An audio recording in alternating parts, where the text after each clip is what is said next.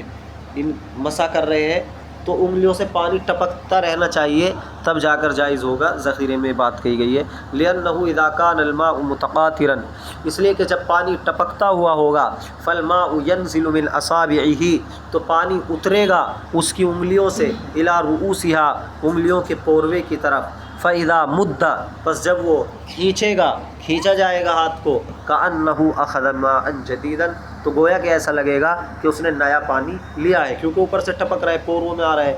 ہاتھ بھیگا ہوا آپ اس طرح الٹا کر دیں تو ٹپکتا ہے پانی۔ وَلَوْ مَسَحَ بِظَهْرِ الْكَفِّ، اور اگر مسح کیا ہتھیلی کی پشت سے، اس والے حصے سے، اصل تو طریقہ ایسے کرے، لیکن اگر کوئی ایسے مسح کر رہا ہے موزے پر